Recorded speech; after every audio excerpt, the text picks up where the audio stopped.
Cristiano Ronaldo ஒரு football player அப்படின்றத தாண்டி பல கோடி மக்களுக்கு இன்ஸ்பிரேஷனாக இருந்திருக்கிறாரு. தனக்கு எது சரி அப்படின்னு தோணுதோ அதை ரொம்ப தைரியமாக செஞ்ச ஒரு மனுஷன். ஒரு ஸ்போர்ட்ஸ்மேன் எப்படி மற்றவங்களுக்கு மோட்டிவேஷ்னலாக இருக்கணும் அப்படின்றதுக்கு மிகப்பெரிய உதாரணம் நம்ம கிறிஸ்டியானோ ரொனால்டோ CR7. அவர் எப்படியாவது ஒரு வேர்ல்டு கப் வாங்கணும் அப்படின்ற அந்த ஆசை வந்து எல்லா கிறிஸ்டியானோ ஃபேன்ஸுக்கும் இருந்தது. ஃபுட்பாலை பொறுத்த வரைக்கும் அவர் செய்யாத சாதனைகள் எதுவும் கிடையாது. ஒரு வேர்ல்டு கப் இல்லை அப்படின்றதை தாண்டி மற்ற எல்லா ரெக்கார்ட்ஸையும் பிரேக் பண்ண ஒருத்தர் தான் கிறிஸ்டியானோ ரொனால்டோ. அப்படி இருக்கும்போது மற்றவங்களுக்காக, மெஸ்ஸி ஃபேன்ஸுக்காக, இல்லைனா நெய்மர் ஃபேன்ஸுக்காக, இல்லைனா மற்ற நாட்டை சேர்ந்தவங்கெல்லாம் கேட்கறதுக்காக இன்னும் கிறிஸ்டியானோவுக்கு வேர்ல்டு கப் இருக்கா அப்படின்ற அந்த ஒரு கேள்விக்காக சரி இந்த மனுஷனுக்கு ஒரு வேர்ல்டு கப்பும் இருக்கட்டுமே அப்படின்ற ஆசை எல்லாருக்குமே இருந்தது. நான் உள்பட, நானும் ஒரு கிறிஸ்டியானோ ரொனால்டோ ஃபேன் தான். ஸோ அப்படி அந்த ஒரு எதிர்பார்ப்பு, அந்த ஒரு ஆசை நேற்றோட முடிஞ்சு போச்சு. அந்த கனவு நேற்றோட முடிஞ்சு போச்சு. Spain versus Portugal round of 16 மேட்ச்சில் நேற்று போர்ச்சுகல் 1-0க்கு தோற்றுருக்குறாங்க. அதுவும் கடைசி இன்னும் 30 செகண்ட் இருக்கிற நேரத்தில் அந்த கோல் விழுந்தது.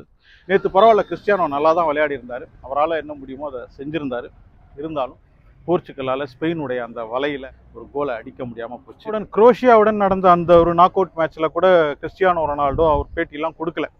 அந்த மேட்ச் ஜெயிச்சிடலாம் அப்படின்ற ஒரு நம்பிக்கை இருந்திருக்கும் அப்படின்னு நினைக்கிறேன். ஆனால் ஸ்பெயினுடனான மேட்சுக்கு முன்னாடி கிறிஸ்டியானோ ரொனால்டோ அவருடைய பத்திரிகையாளர் சந்திப்பில் சொல்லியிருந்தார், இதுதான் என்னுடைய கடைசி வேர்ல்டு கப்பாக இருக்க போது. இனிமே வந்து அடுத்த ஒரு வேர்ல்டு கப்பில் நான் விளையாட போகிறது கிடையாது. ஆனால் இன்டர்நேஷ்னல் ஃபுட்பாலை பொறுத்த வரைக்கும் எது வரைக்கும் விளையாடணும் அப்படின்றத நான் தான் முடிவு பண்ணுவேன். அது பத்திரிகையாளர்களான நீங்கள் முடிவு பண்ணாதீங்க அப்படின்ற மாதிரி அவர் சொல்லியிருந்தார். கிறிஸ்டியானோ ரொனால்டோவை பொறுத்த வரைக்கும் அவர் ஃபுட்பால் விளையாடினாலும் விளையாடலனாலும் அவருடைய அந்த ஃபேன்ஸை பொறுத்த வரைக்கும் என்றைக்குமே இதயத்தில் இருக்கிற ஒரு மனுஷனாக தான் இருப்பார். அவரை வந்து ஒருபோதும் மறக்கக்கூடிய ஒரு மனுஷன் கிடையாது. ஏன்னா அவ்வளோ இன்ஸ்பிரேஷனலாக இருந்திருக்காரு, மோட்டிவேஷனலாக இருந்திருக்கிறாரு. பலருக்கும் பல விதமாக, அதாவது ஒரு விளையாட்டு உன்னுடைய வாழ்க்கையில் என்ன செஞ்சிட போகுது அப்படின்லாம் சில பேர் கேட்பாங்க. அப்படி கிடையாது. சிலர் வந்து சில பிளேயர்ஸ், சில ஸ்போர்ட்ஸ்மேன் சிலருடைய வாழ்க்கையில் உண்மையிலேயே சந்தோஷத்தை கொடுக்க முடியும். அவங்களுக்கு வந்து ஒரு மன நிம்மதியை கொடுக்க முடியும்.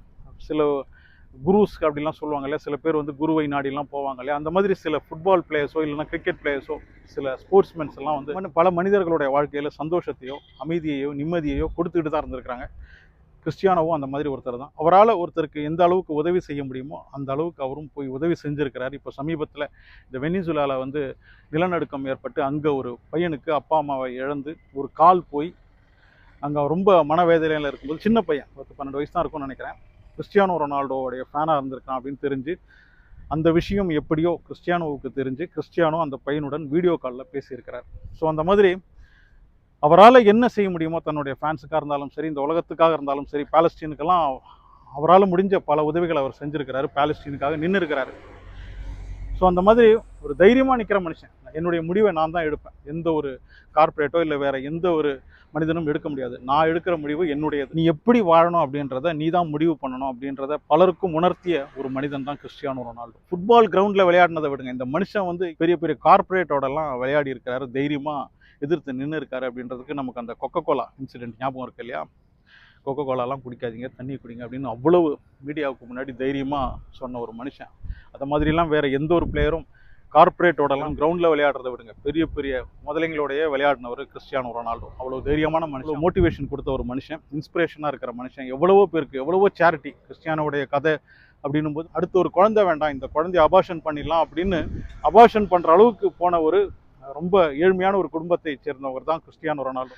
கிறிஸ்டியானோட அம்மா அபார்ஷன் பண்ணிடலாம் அப்படின்னு நினச்ச அந்த ஒரு குழந்தை தான் கிறிஸ்டியானோ ரொனால்டோ. எவ்வளவோ வறுமையில் எவ்வளவோ கஷ்டத்தில் தான் வந்து ஃபுட்பால் ட்ரைனிங்க்கெலாம் போனார். அப்படி இருக்கும்போது ட்ரைனிங்க்கு போகிறதே பெரிய ஒரு விஷயம். அதில் வந்து அங்கே ட்ரைனிங் முடிஞ்சதுக்கப்புறம் அங்கே சாப்பாடு கிடைக்கிறது அப்படின்றதெல்லாம், ட்ரைனிங் முடிஞ்சதுக்கப்புறம் திருப்பியும் சாப்பாடு கிடைக்கணும் அப்படின்னா எத்தனையோ கிலோமீட்டர் நடந்து வீட்டுக்கு போகணும். ஸோ அந்த ட்ரைனிங் சென்டருக்கு பக்கத்தில் இருக்கிற ஒரு மெக்டானல்ட்ஸ் வாசலில் நின்றுக்கிட்டு பசியில் வந்து அந்த நேரத்தில் அங்கே ஒர்க் பண்ணிட்டு இருந்த ஒரு பெண்ணிடம் வந்து சாப்பிட்றதுக்கு ஏதாவது கிடைக்குமா அப்படின்னு கேட்டு அந்த பெண்ணும் ஏதோ அந்த பெண்ணால் முடிஞ்ச அந்த மெக்டொனால்ட்ஸில் இருக்கிற பன்னு எல்லாம் எடுத்துகிட்டு போய் கொடுத்துருக்குறாங்க. கிறிஸ்டியானோ ஃபேமஸ் ஆனதுக்கப்புறம் இந்த ஒரு பெண்ணை ட்ரைனிங் சென்டர் பக்கத்தில் தனக்கு பசியாக இருக்கும்போது பின்வாசல் வழியாக சாப்பிட்றதுக்கு ஏதோ பன்னெல்லாம் கொடுத்த அந்த ஒரு பெண்ணை வந்து பல வருஷம் கிறிஸ்டியானோ தேடி இருக்கிறார். அதுக்கப்புறம் ஒரு நாள் அந்த பெண்ணை கண்டுபிடிச்சதுக்கப்புறம் கிஃப்டாக ஒரு பெரிய லக்ஸரி ஹோட்டலே அவர் கொடுத்துருக்கிறார். இந்த மாதிரி பல இன்ஸ்பிரேஷனலான கதைகள் வந்து கிறிஸ்டியானோவை பற்றி சொல்கிறதுக்கு இருக்குது. அந்த மாதிரி உண்மையிலேயே ஒரு ஸ்போர்ட்ஸ்மேனாக மட்டும் கிடையாது, ஒரு மனிதனாக எப்படி வாழ்ந்து காட்டணும் அப்படின்றதுக்கு மிகப்பெரிய உதாரணம் தான் கிறிஸ்டியானோ ரொனால்டோ. நேற்று மேட்ச் விளையாடும் போதே தெரியும் ஸ்பெயினுக்கு தான் அட்வான்டேஜ் அதிகம். இருந்தாலும் கிறிஸ்டியானோ அப்படின்ற அந்த ஒரு மனுஷன் மேலே இருக்கிற அந்த ஒரு அன்பு, அந்த மனுஷனுக்கு ஒரு கப்பு கிடைக்கணும் அப்படின்ற அந்த ஒரு ஆசையில் எப்படியாவது ஜெயிச்சிட மாட்டாங்களா அப்படின்னு எதிர்பார்த்தோம். ஆனால் அது நடக்கலை. அந்த மேட்ச் முடிஞ்சதுக்கப்புறம் CR7க்கு இருக்கிற அளவுக்கு இன்றைக்கி உலகத்தில் வேறு யாருக்குமே ஃபேன்ஸ் கிடையாது அப்படின்னும் போது, எத்தனையோ இதயங்களை வந்து அவருக்கு கொடுத்துக்கிட்டு இருக்கும்போது, எத்தனையோ பேருடைய அன்பு அவருக்கு கிடைச்சிக்கிட்டு இருக்கும்போது, வெறும் உலோகத்தால் ஆன அந்த உலகக்கோப்பை கிறிஸ்டியானோவுக்கு கிடைக்கலன்னா, ஒவ்வொரு 4 வருஷத்துக்கும் ஒரு வேர்ல்டு கப் கிடைக்கும்போது அடுத்த வேர்ல்டு கப்பை பற்றி தான் பேசுவாங்க. ஆனால் அவருக்கு கிடைச்சிருக்கிற அந்த அன்பு அப்படின்றது வந்து ஒருபோதும் மாறாதது இல்லையா?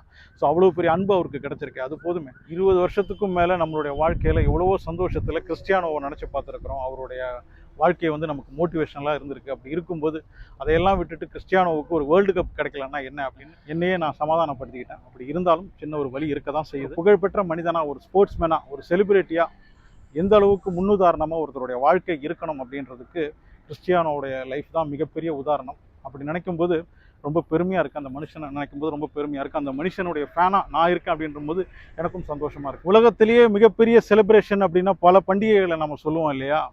தீபாவளி, பொங்கல், ரம்ஜான், அதுக்கப்புறம் கிறிஸ்மஸ், இந்த மாதிரி பல பண்டிகைகளை சொன்னாலும் கிறிஸ்டியானோ ஃபேன்ஸை பொறுத்தவரைக்கும் கிறிஸ்டியானோ கோல் அடித்ததுக்கப்புறம் அவர் செய்கிற அந்த ஒரு செலிப்ரேஷன் இருக்குது பாருங்கள், அது வந்து அந்த கிறிஸ்டியானோ ஃபேன்ஸ்க்கு கொடுக்குற அந்த ஒரு சந்தோஷத்துக்கு வந்து ஈடு இணையே கிடையாது அப்படின்னு சொல்லலாம். ஸோ அன்பு CR7, காலம் இருக்கிற வரைக்கும் உங்களையும் மறக்க மாட்டோம், உங்களுடைய அந்த செலிப்ரேஷனையும் ஒருபோதும் மறக்க மாட்டோம்.